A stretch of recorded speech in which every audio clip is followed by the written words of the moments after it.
तो चलिए आज प्रतिशत यानी कि परसेंटेज में हम शुरुआत करेंगे लेक्चर नंबर 4 की। लेक्चर नंबर 4 की जो प्रतिशत होता है इसका जो प्रतीक चिन्ह है वो ये रहा, ठीक है ना। और इसका जो वैल्यू होता है, इसका मान वो होता है 1/100। यानी कि जिस नंबर के साथ प्रतिशत का साइन चिपका हुआ होता है, यदि उस प्रतिशत के साइन को हटाना है तो उस नंबर में कितने का मल्टीप्लाई करते हैं, 1/100 का, ठीक है ना। जैसे एग्जांपल, जैसे मैंने लिखा 5%। अब 5 से मुझे प्रतिशत का साइन हटाना है तो किसका मल्टीप्लाई करना पड़ेगा, 1/100 का। तो ये हो जाएगा 5 गुणा गया 1/100। और 5 से 100 कितनी बार कटेगा, 20 बार। तो इसका मान कितना आ जाएगा, 1/20, ठीक है ना, 1/20। नमस्कार दोस्तों, मैं नितेश सिलोड़ा ऑनलाइन क्लासेस में मैं आप सबका हार्दिक स्वागत करता हूं। और आज हम परसेंटेज में लेक्चर नंबर 4 की शुरुआत कर रहे हैं। लेक्चर नंबर 4 में आज हम पढ़ेंगे फ्रैक्शन टाइप के क्वेश्चन, यानी कि भिन्न वाले सवाल। ये बहुत ही इम्पोर्टेंट टॉपिक है और सभी एग्ज़ाम में यहाँ से क्वेश्चन पूछा जाता है। इसलिए आप लोग बड़े ध्यान से अपने नोटबुक पर जो जो बातें मैं आज यहाँ समझाऊंगा, लिखाऊंगा, उन चीज़ों को आप अपने नोटबुक पर लिखते जाएंगे, ठीक है ना। तो चलिए शुरुआत करते हैं फ्रैक्शन की, यानी कि फ्रैक्शन से संबंधित क्वेश्चनों की। सबसे पहले सवाल को, मतलब फ्रैक्शन से संबंधित जितने भी क्वेश्चन आज हम करेंगे, उससे पहले हम ये जानते हैं कि भिन्न होती क्या है या भिन्न किसे कहा जाता है। तो सबसे पहले भिन्न के बारे में बेसिक जानकारी हासिल करते हैं, ठीक है ना। और भिन्न को कहा जाता है फ्रैक्शन। देखिए, कोई भी नंबर अगर P/Q के रूप में है, किसके रूप में है, P/Q के रूप में है, तो वो नंबर क्या कहलाएगा, फ्रैक्शन कहलाएगा। जैसे मैंने कहा 2/3, क्या ये एक फ्रैक्शन है, बिल्कुल है फ्रैक्शन, क्योंकि 2/3 किस रूप में है, P/Q के रूप में है। मैंने आपसे कहा 4/5, क्या एक फ्रैक्शन है, बिल्कुल फ्रैक्शन है। क्यों, क्योंकि 4/5 किस रूप में है, P/Q के रूप में है। अब दूसरी बात, P/Q में जो ये लाइन होती है इसको कहते हैं बट्टे की लाइन, ठीक है। इस बट्टे की लाइन के ऊपर वाला जो नंबर होता है उसे हम क्या कहते हैं, अंश कहते हैं। क्या कहते हैं, अंश। ध्यान रखना, अंश हमेशा इस लाइन के ऊपर वाला नंबर होगा और इस लाइन के जो नीचे वाला नंबर है उसे कहा जाता है हर। उसे क्या कहा जाता है, हर। अंश को इंग्लिश में कहते हैं न्यूमरेटर,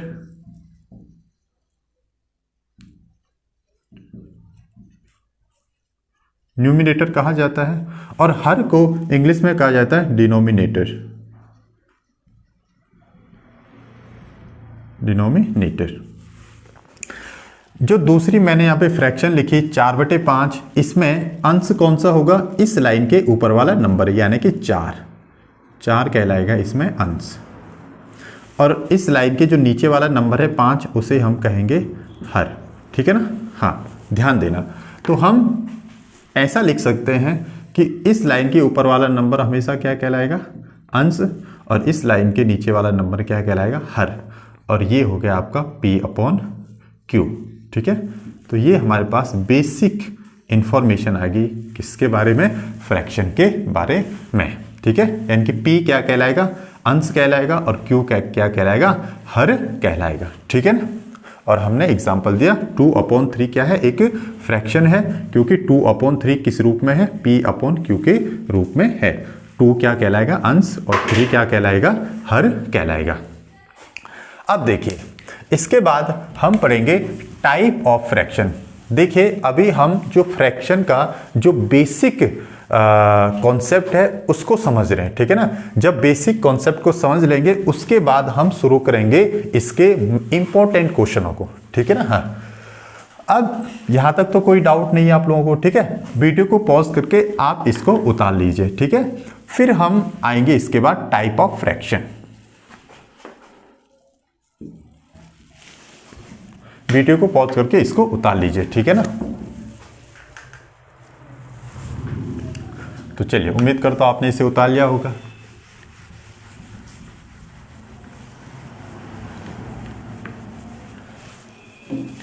अब हम यहां पे पढ़ेंगे type of fraction. Type of fraction. देखिए, आप सबसे मेरी एक ही रिक्वेस्ट है कि अभी तक आप लोगों ने यदि हमारा चैनल सब्सक्राइब नहीं किया है तो प्लीज़ चैनल को सब्सक्राइब जरूर कीजिएगा और वीडियोस को अंत तक देखिएगा, ठीक है ना। और अगर हमारी वीडियोस आपको अच्छी लगती है तो प्लीज़ उसे लाइक और शेयर जरूर कीजिएगा, ठीक है। Thank you. तो चलिए अब हम पढ़ेंगे टाइप ऑफ फ्रैक्शन, यानी कि भिन्न के प्रकार। भिन्न के प्रकार। भिन्न हमेशा 3 प्रकार की होती है। एक होती है समभिन्न, समभिन्न, इसको इंग्लिश में कहा जाता है प्रॉपर फ्रैक्शन। Proper fraction. और दूसरी होती है विषम भिन्न। विषम भिन्न, इसे इंग्लिश में कहा जाता है इम्प्रॉपर फ्रैक्शन।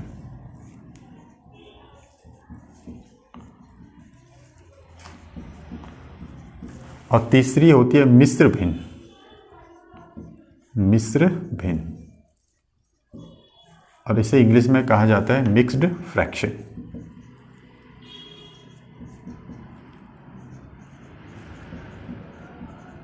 ठीक है, तो मैंने कहा हम अगला बेसिक कॉन्सेप्ट फ्रैक्शन का पढ़ रहे हैं, टाइप ऑफ फ्रैक्शन। तो पहली टाइप की फ्रैक्शन कौन सी हुई? समभिन्न, जिसे इंग्लिश में कहा जाता है प्रॉपर फ्रैक्शन। दूसरी विषम भिन्न, इसे इंग्लिश में कहा जाता है इम्प्रॉपर फ्रैक्शन। और तीसरी क्या है? मिश्र भिन्न, इसे कहा जाता है मिक्स्ड फ्रैक्शन। अब सबसे पहले समभिन्न यानी कि प्रॉपर फ्रैक्शन का एग्जाम्पल क्या है? जैसे मैंने लिखा 3/4। अच्छा, इसमें एक चीज देखिए, जो 3/4 है उसमें 3 क्या है? अंश है, और 4 क्या है? इसमें हर है। हर यानी कि डिनोमिनेटर, और अंश यानी कि नोमिनेटर।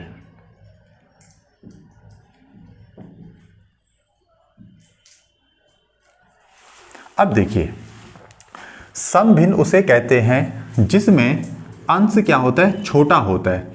अंश क्या होता है? छोटा। और हर क्या होता है? बड़ा। हर क्या होता है? बड़ा। उस भिन्न को हम क्या कहते हैं? समभिन्न कहते हैं। एक बार फिर से ध्यान से देखिए, जो 3/4 है उसमें 3 छोटा है और 4 क्या है? बड़ा है। ठीक है, यानी कि ऐसी भिन्न जिसमें अंश हमेशा क्या होगा? छोटा होगा, और हर क्या होगा? हमेशा बड़ा होगा। ऐसी भिन्न को हम क्या कहते हैं? समभिन्न कहते हैं। ठीक है ना। एक और एग्जांपल ले सकते हैं, जैसे मैंने कहा 5/6। 5/6 भी कैसी भिन्न होगी? समभिन्न होगी। कौन सी भिन्न? समभिन्न। ठीक है, समभिन्न क्यों होगी? क्योंकि इसका अंश क्या है? छोटा है, और हर क्या है? इसका बड़ा है। एक और एग्जांपल लेते हैं, जैसे 7/8। ये भी कौन सी भिन्न होगी? समभिन्न। समभिन्न क्यों होगी? क्योंकि इसका जो अंश है वो छोटा है, और हर क्या है? बड़ा है। अब बात करते हैं किसकी? विषम भिन्न की। विषम भिन्न क्या होता है? समभिन्न का ठीक क्या होता है? उल्टा होता है। यानी कि विषम भिन्न में क्या हो जाएगा? ऊपर वाला नंबर बड़ा हो जाएगा और नीचे वाला नंबर क्या हो जाएगा? छोटा हो जाएगा। ठीक है, यानी कि विषम भिन्न वह भिन्न कहलाती है जिसमें अंश बड़ा होता है और हर क्या होता है? छोटा होता है। एक और एग्जांपल लेते हैं, जैसे 6/5। 6/5 में 6 क्या है? अंश है, और 5 क्या है? हर है। तो इसमें साफ साफ दिख रहा है कि अंश बड़ा है और हर क्या है? छोटा है। तो ऐसे भिन्न को क्या कहा जाता है? विषम भिन्न कहा जाता है। और तीसरी हमारी मिश्र भिन्न। मिश्र भिन्न को कैसे लिखा जाता है? जैसे 3 से ही 1/4, ये है मिश्र भिन्न लिखने का टाइप। या जैसे 5 सही 1/2, या 6 सही 1/3। तो ये सभी, ये तीनों क्या है? मिश्र भिन्न है। क्या कहलाती है? मिश्र भिन्न। और इनको कैसे पढ़ा जाता है? 3 सही 1/4, 5 सही 1/2, 6 सही 1/3। अच्छा, मिश्र भिन्न को कैसे सॉल्व करेंगे? अगर इसे मुझे सॉल्व करना है तो क्या करूंगा? 4 का मल्टीप्लाई किससे करूंगा? 3 से।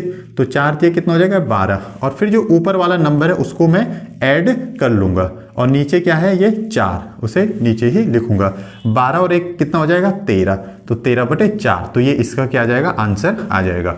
इसको कैसे सॉल्व किया जाएगा? 5 सही 1/2 को सबसे पहले 2 का मल्टीप्लाई किससे किया जाएगा? 5 से। 2 पंजे कितना हो जाएगा? 10।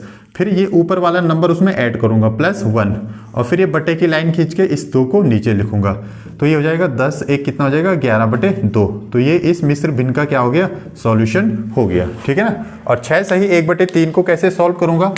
3 का मल्टीप्लाई किससे किया जाएगा? 18 से। तो ये हो जाएगा 18। फिर कितना ऐड किया जाएगा? ऊपर वाला नंबर 1 और बटे क्या लिखा जाएगा? 3। और 18 1 कितना होता है? 19, और ये बटे हो जाएगा 3। यानी कि ये इसका क्या हो जाएगा? आंसर हो जाएगा। अभी तक केवल हमने 2 चीजें पढ़ी। एक तो हमने पढ़ा कि फ्रैक्शन कहते किसे हैं। तो किसे कहते हैं फ्रैक्शन? जो नंबर किस रूप में होगा? P/Q के रूप में होगा, वो हमेशा क्या कहलाएगा? फ्रैक्शन कहलाएगा। पहला बेसिक हमने ये सीखा। दूसरा हमने ये सीखा कि इस बटे की लाइन का जो ऊपर वाला नंबर होता है उसे हम क्या कहते हैं? अंश कहते हैं। और अंश को इंग्लिश में क्या कहते हैं? न्यूमरेटर कहते हैं। और इस बटे के जो नीचे वाला नंबर होगा उसे क्या कहा जाएगा? हर कहा जाएगा। और इसको इंग्लिश में क्या कहेंगे? डिनोमिनेटर इसको कहा जाएगा। हमने एग्जांपल भी दिया था, जैसे 2/3। ये क्या है? एक फ्रैक्शन है। क्यों है ये फ्रैक्शन? क्योंकि 2/3 किस रूप में लिखा गया है? P/Q के रूप में लिखा गया है। और 2 क्या करेगा? 2 क्या होगा? यहाँ पे अंश होगा, और 3 क्या होगा? यहाँ पे हर होगा। ठीक है। दूसरी बात हमने ये सीखी कि टाइप ऑफ फ्रैक्शन, यानी कि भिन्न कितने प्रकार के होते हैं। तो भिन्न बेसिकली कितने प्रकार के होते हैं? 3 प्रकार के होते हैं। पहला क्या है? सम भिन्न। सम भिन्न को इंग्लिश में क्या कहा जाता है? प्रॉपर फ्रैक्शन कहा जाता है। दूसरी भिन्न है विषम भिन्न। विषम भिन्न को इंग्लिश में क्या कहा जाता है? Improper fraction. और तीसरी भिन्न क्या है? मिश्र भिन्न। और मिश्र भिन्न को इंग्लिश में क्या कहा जाता है? Mixed fraction. तीनों भिन्नों का हमने एग्जाम्पल दिया था। जो सम भिन्न है, मैंने कहा था सम भिन्न ऐसी उस भिन्न को कहा जाएगा जिसमें अंश हमेशा क्या होगा? छोटा होगा, और हर हमेशा क्या होगा? बड़ा होगा। जैसे एग्जाम्पल क्या है? 3/4। 3/4 में 3 क्या है? छोटा है, और 4 क्या है? बड़ा है। फिर दूसरा विषम भिन्न, इंग्लिश में कहा जाता है इसे इम्प्रॉपर फ्रैक्शन। जो विषम भिन्न होती है वो सम भिन्न के अपोजिट होती है। अपोजिट बोले तो इसमें क्या होगा? अंश बड़ा होगा और हर क्या होगा? छोटा होगा। ठीक है ना। उसे हम विषम भिन्न कहते हैं। एग्जाम्पल 5/4। 5 बड़ा है और 4 क्या है? छोटा है। और तीसरी अंतिम भिन्न क्या? मिश्र भिन्न। इसे इंग्लिश में कहा जाता है मिक्स्ड फ्रैक्शन। और इस भिन्न को लिखने का तरीका क्या है? 3 सही 1/4, 5 सही 1/2, 6 सही 1/3। और इसको सॉल्व ऐसे किया जाता है। तो वीडियो को पॉज करके आप इसको उतार लीजिए, और इसके बाद अब हम आएंगे फ्रैक्शन के जो क्या है? इंपॉर्टेंट क्वेश्चन है जो परीक्षा में पूछे जाते हैं। ठीक है ना। तो इनको वीडियो पॉज करके आप अपनी नोटबुक पे उतार लीजिए।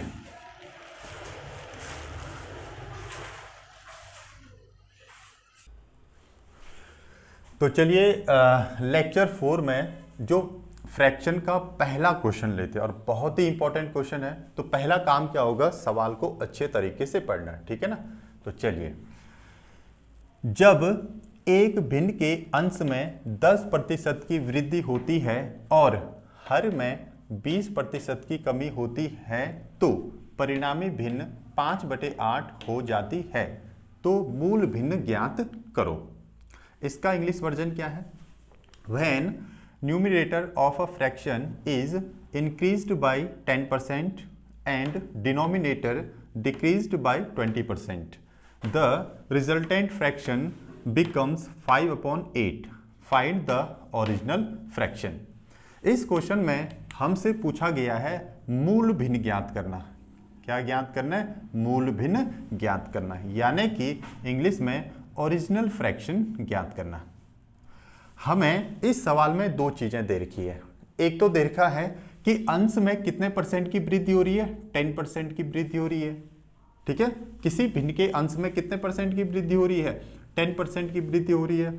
और दूसरी जो इंफॉर्मेशन हमें दे रखी है कि हर में कितने परसेंट की कमी हो रही है, 20% की कमी हो रही है। अंश में 10% की वृद्धि हो रही है और हर में कितने परसेंट की कमी हो रही है, 20% की कमी हो रही है। तो ऐसा करने से जो परिणामी भिन्न हमें प्राप्त होती है वो कितनी प्राप्त होती है, 5/8। तो चलिए यहां पे सबसे पहले लेट कर लेते हैं, ठीक है। लेट माना मूल भिन्न हम मान लेते हैं क्या, x/y। क्या है, x/y। और इसी की वैल्यू हमें क्या करनी है, निकालनी है। एक बार क्वेश्चन को ढंग से पढ़ लीजिए, हमें फाइंड क्या करना है, मूल भिन्न ज्ञात करनी है, ठीक है। हाँ, अब देखिए यहां पे मैंने लिखा x/y। x/y जो भिन्न है उसमें x क्या है, x आपका अंश है और y क्या है, इसमें हर है, ठीक है। यही तो बताया था, इस लाइन के ऊपर वाला क्या होता है, अंश होता है, और इस लाइन के नीचे वाला नंबर क्या कहलाता है, हर कहलाता है। हमसे कहा गया है कि अंश में कितने परसेंट की वृद्धि करनी है, 10% की वृद्धि करनी है। जो लेक्चर नंबर 2 है उसमें मैंने अच्छे से समझाया था कि प्रतिशत वृद्धि जब भी होती है तो उसको किस में ऐड कर देते हैं, 100 में जाकर ऐड कर देते हैं।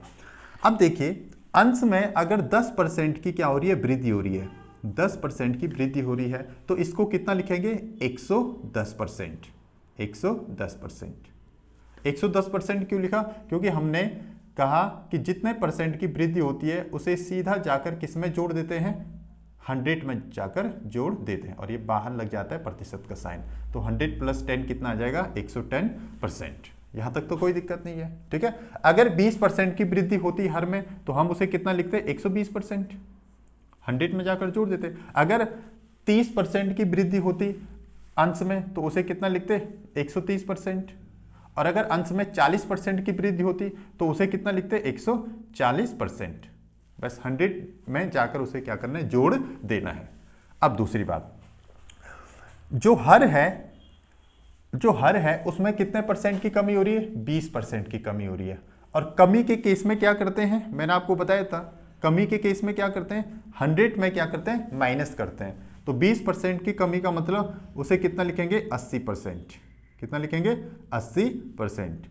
और ये 80 कैसे आया, हमने 100 में से क्या किया, -20 किया और बाहर लगाया प्रतिशत का साइन, तो यहां से निकल कर आया हमारे 80%।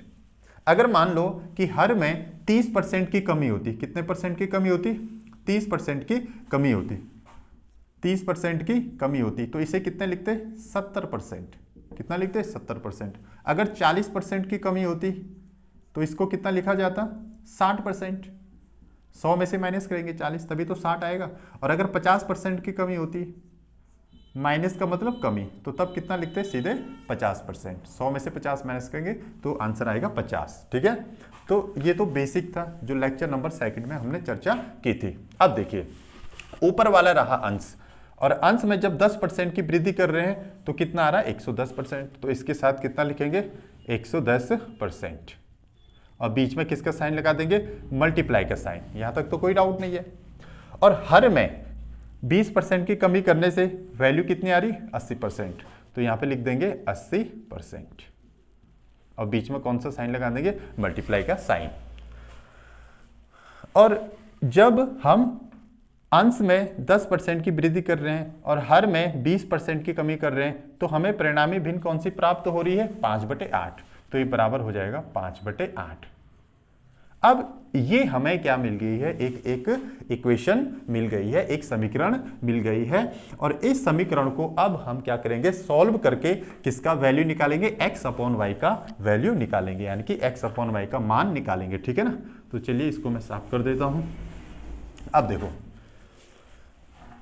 ये जो बटे की लाइन है इसके ऊपर प्रतिशत का चिन्ह है, और इस बटे की लाइन के नीचे भी प्रतिशत का साइन है। तो क्या मैं प्रतिशत के साइन से प्रतिशत का साइन काट सकता हूं, बिल्कुल काट सकता हूं, ठीक है ना, क्योंकि नीचे ऊपर भी प्रतिशत है, नीचे भी प्रतिशत है, और यहां मल्टीप्लाई का साइन है बीच में, ठीक है ना। अब दूसरी बात, 110 का ये 0 और 80 का भी ये 0 आपस में क्या हो सकता है, कट सकता है, बिल्कुल काट सकते हैं। जैसे 50/60 है तो मैं 0 से 0 काट सकता हूँ। हमारे पास आंसर क्या आएगा 5/6। जैसे कहीं पे 70/80 लिखा हुआ है तो मैं इस 0 से इस 0 को काट सकता हूँ, तो हमारे पास आंसर क्या आ जाएगा 7/8। ठीक है ना, ये बेसिक चीज़ें हैं मैथ्स की।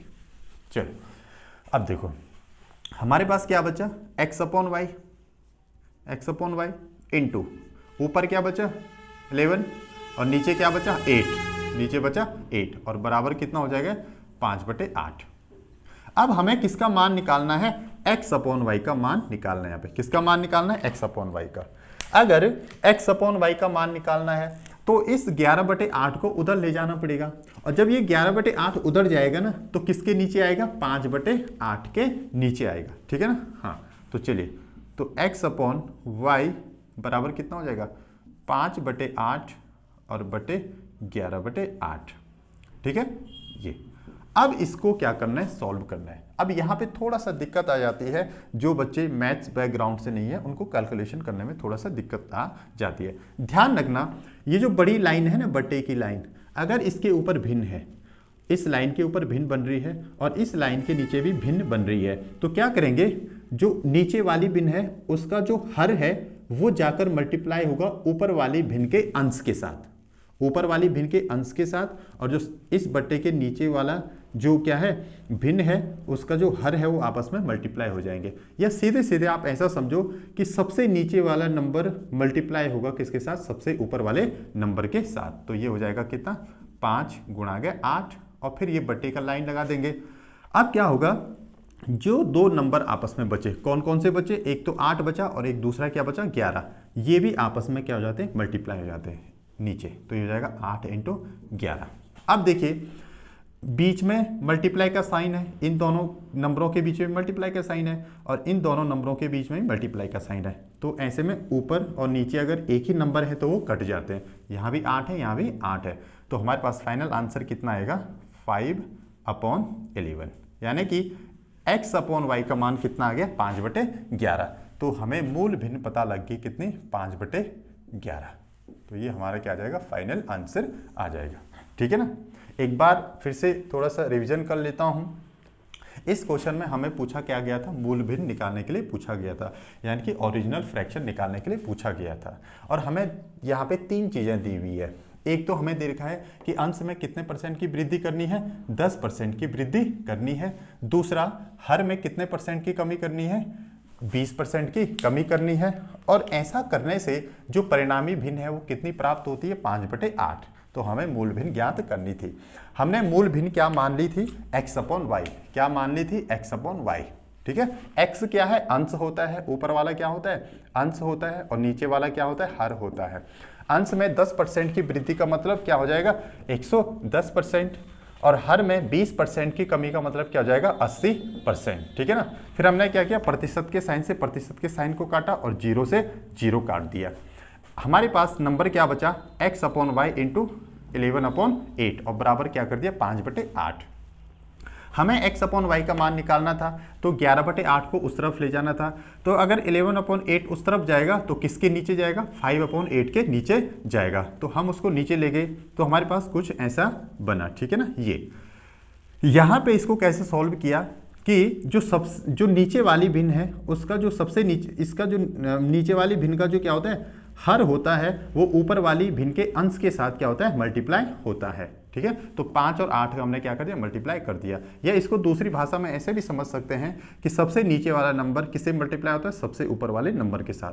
तो 5 × 8 और फिर ये बट्टे की लाइन खींचते हैं और आपस में जो दो नंबर बचे यानी कि 8 और 11 बचा वो भी आपस में क्या हो जाते हैं मल्टीप्लाई हो जाते हैं। ठीक है, फिर 8 से 8 को काट दिया। क्यों काटा, क्योंकि बीच में किसका साइन है मल्टीप्लाई का साइन है। अगर मल्टीप्लाई का साइन नहीं होता प्लस या माइनस होता तो फिर 8 और 8 को हम नहीं काट सकते थे। जैसे अगर ऐसा होता है 5 + 8 और 8 + 11 तो तब हम इसको नहीं काट सकते थे, फिर अगर काटते तो फिर गलत माना जाता। ठीक है ना, तभी कट सकते नंबर जब बीच में किसका साइन हो मल्टीप्लाई का साइन हो। और फिर इसको काट के हमारे पास आंसर क्या है 5/11, यानी कि मूल भिन्न हमारे पास आ गई 5/11। ठीक है, तो वीडियो को पॉज करके आप इस क्वेश्चन को आराम से उतार लीजिए। ठीक है ना, फिर अगला क्वेश्चन करते हैं।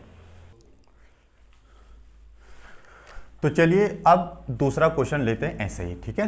तो सबसे पहले काम क्या होगा, सवाल को अच्छे तरीके से पढ़ना, ठीक है। तो चलिए पढ़ते हैं।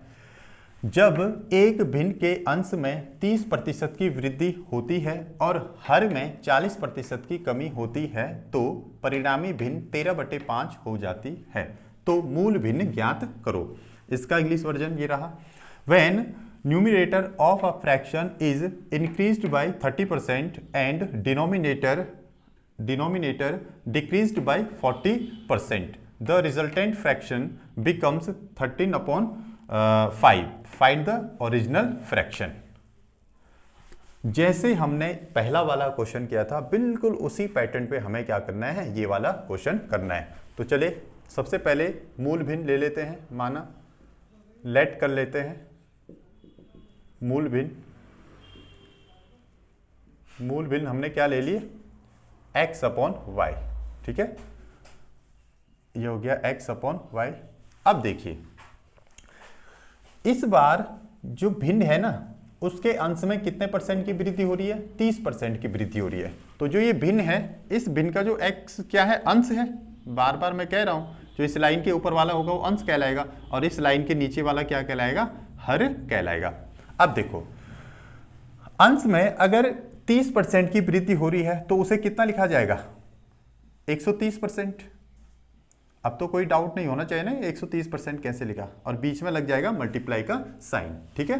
हाँ, क्योंकि 130% इसी पे तो हो रहा है x पे, और जो हर है उसमें कितने परसेंट की कमी आ रही है, 40% की। तो 40% की कमी आने का मतलब 100 में कितना माइनस हो जाएगा, 40। तो ये आ जाएगा कितना, 60%। तो नीचे लिखेंगे 60% और बीच में किसका साइन, मल्टीप्लाई। अब जब हम क्या कर रहे हैं, अंश में 30% की वृद्धि कर रहे हैं और हर में 40% की कमी कर रहे हैं, तो हमारे पास जो परिणामी भिन्न है वो कितनी प्राप्त होती है, 13/5, यानी कि बराबर कितना हो जाएगा, 13/5। अब हमारे पास जो ये इक्वेशन बनी है, इस इक्वेशन को सॉल्व करके हम किसका मान निकाल लेंगे, x/y का मान निकाल लेंगे, ठीक है। तो चलिए सॉल्व करते हैं। अब देखो इसमें जो ये लाइन है ना, बटे की लाइन, इसके ऊपर भी प्रतिशत का साइन है और नीचे भी किसका साइन है, प्रतिशत का साइन है। तो ऊपर भी प्रतिशत हो, नीचे भी प्रतिशत हो, तो दोनों कट जाते हैं, बिल्कुल कट जाते हैं। ऊपर भी एक जीरो है 130 में और 60 में भी एक जीरो है, तो एक जीरो से दूसरा जीरो भी कट। हमारे पास कौन सा नंबर बचा, एक तो x/y बचा, इनटू ऊपर क्या बचा 13 और नीचे क्या बचा 6, और इस तरफ बराबर में क्या है 13/5। अब देखिए मुझे x/y का मान निकालना है। x/y का मान मैं तभी निकाल सकता हूं जब मैं इस 13/6 को कहां लेके जाऊंगा, उस तरफ लेके जाऊंगा, और 13/6 जब उस तरफ जाएगा तो किसके नीचे आ जाएगा, 13/5 के नीचे आ जाएगा, ठीक है ना। इसके नीचे इसलिए आ रहा क्योंकि यहां बीच में किसका साइन है, मल्टीप्लाई का साइन है। तो चलिए x/y का मान निकालते हैं। तो x/y बराबर कितना हो जाएगा, 13/5 और बटे 13/6। अब कैसे सॉल्व किया जाएगा, जो सबसे नीचे वाला नंबर है वो जाकर किससे मल्टीप्लाई होगा, सबसे ऊपर वाले नंबर के साथ। तो ये हो जाएगा 13 × 6 और फिर बटे की लाइन, और दो नंबर जो बचे वो भी आपस में क्या होंगे, मल्टीप्लाई हो जाएंगे। तो ये हो जाएगा 5 × 13, ठीक है। अब देखिए 13 और 6 के बीच में मल्टीप्लाई का साइन है और 5 और 13 के बीच में मल्टीप्लाई का साइन है। तो ऐसे में सेम नंबर आपस में क्या हो जाते हैं, कट जाते हैं। ऊपर भी 13 है, नीचे भी 13 है, तो हमारे पास क्या बचा 5/6, यानी कि x/y का मान कितना आ गया, 5/6। तो यहाँ जो मूल भिन्न है हमारी निकल के आगे 5/6, ठीक है ना। तो उम्मीद करता हूँ कि आपको इस क्वेश्चन को समझने में दिक्कत नहीं हुई होगी। अब आपको एक काम करना है कि अपनी नोटबुक पर इसको उतार लेना है, ठीक है ना, और बार बार इसको घर में क्या करना है, प्रैक्टिस करना है, ठीक है ना। अब चलते चलते अगर आप लोगों को हमारी वीडियोस अच्छी लगी तो प्लीज़ वीडियोस को लाइक जरूर कीजिएगा और चैनल को सब्सक्राइब जरूर कीजिएगा। यार वो नीचे से लाल रंग का लिखा हुआ था ना सब्सक्राइब, तो उस पर दबा के फटाक से क्या कर दो, सब्सक्राइब कर दो, और बेल आइकॉन का बटन दबा कर उसे ऑल पे सिलेक्ट कर दो। Thank you so much. फिर मिलते हैं लेक्चर नंबर 5 में।